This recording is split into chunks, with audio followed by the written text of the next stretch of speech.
Hello guys, and welcome to our first class on tonic solfa interpretation.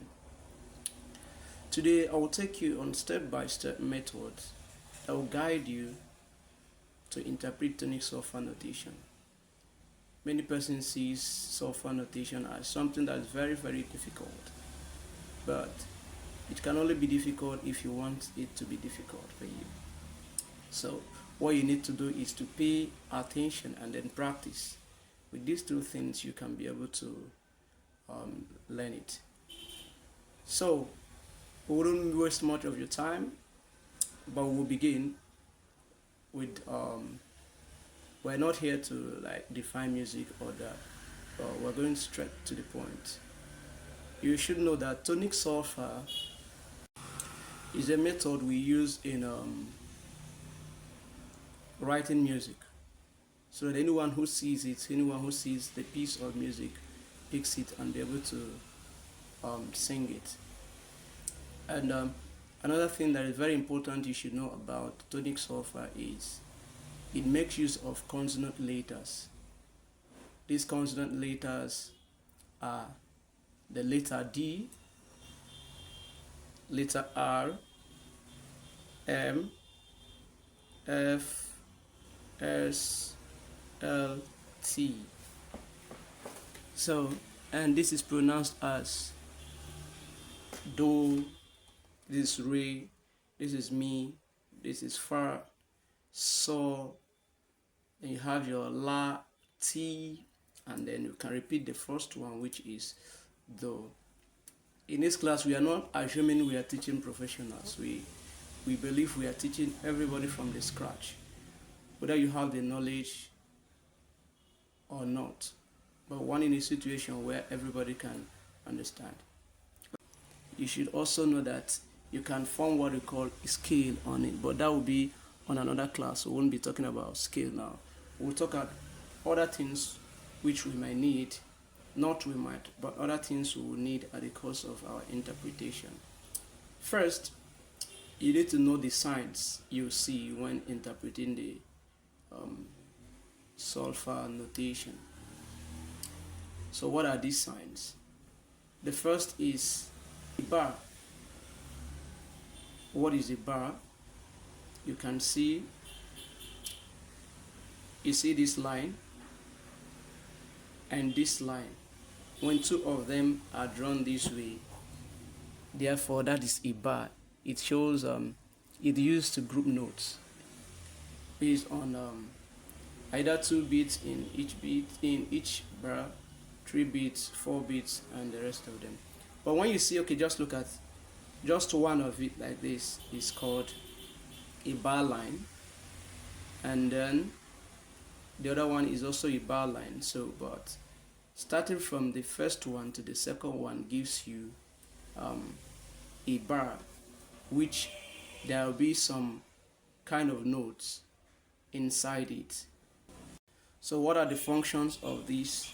The function of this bar. The basic function is to group notes into beats.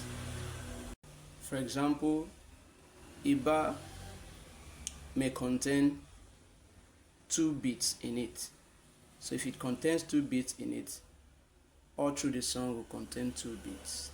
The next is this colon.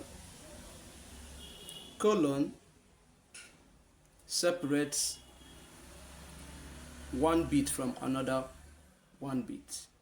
That is to say, colon is just like a fence that separates 1 beat from the other. Here is 1 beat. This space here is 1 beat. Then the other space is 1 beat. So this colon is a fence that tells you that there is 1 beat here and there is 1 beat here. The next we have is the one we call the weak bar. This is the slash. This slash also have the same function with this. This is also a fence telling you that there is 1 beat here and there's one beat here.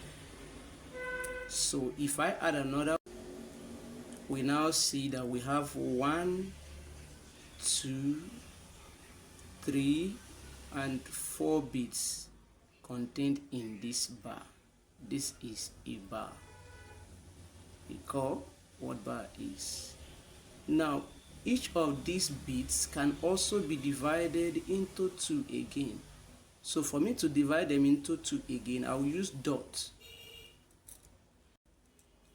Therefore, this dot now has separated 2 smaller bits, which means the first dash, the first empty space here is half. The second empty space is half. Half plus half gives you 1.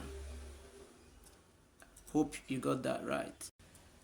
Looking at this, we'll have 2 bits in this bar. Look at it.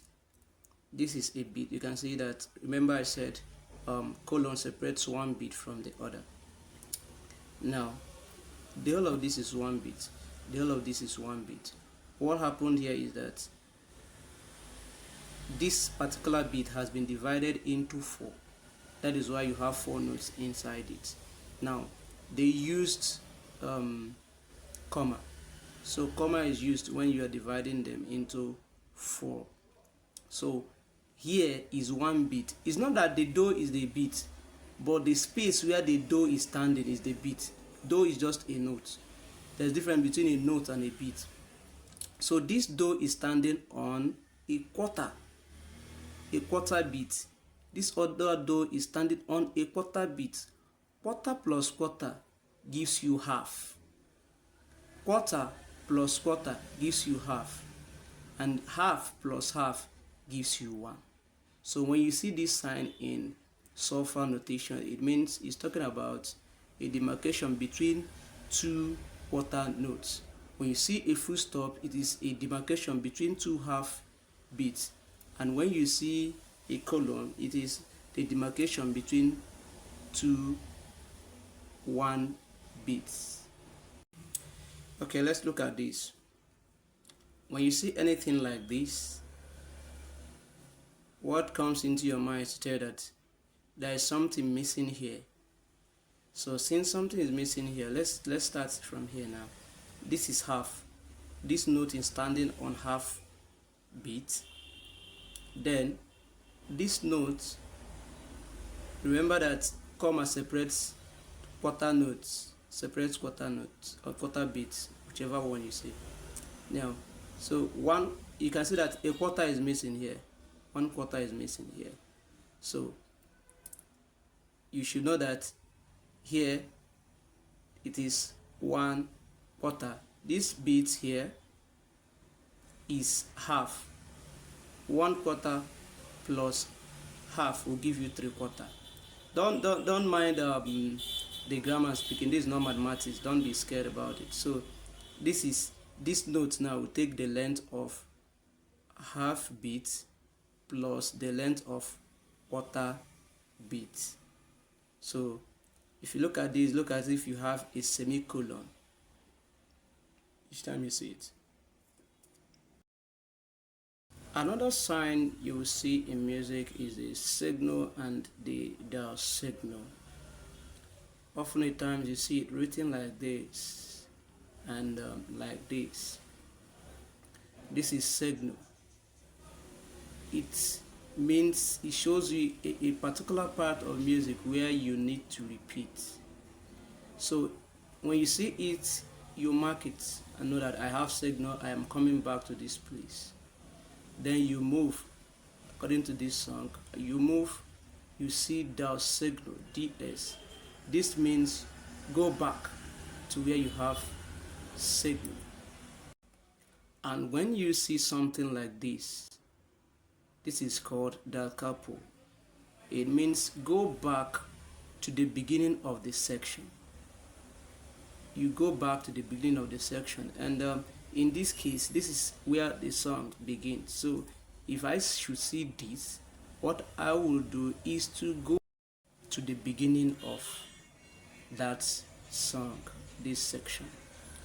And Next will be double bar. This double bar indicates the end of this section.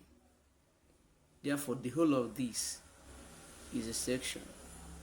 When I put this double bar, then I'm done with that. For example, in a song, in the chorus of a song, at the end of it, I put something like this, which shows that this segment is over. Next is the fermata. This one, some people call it choir masters. It is used to lengthen the beat.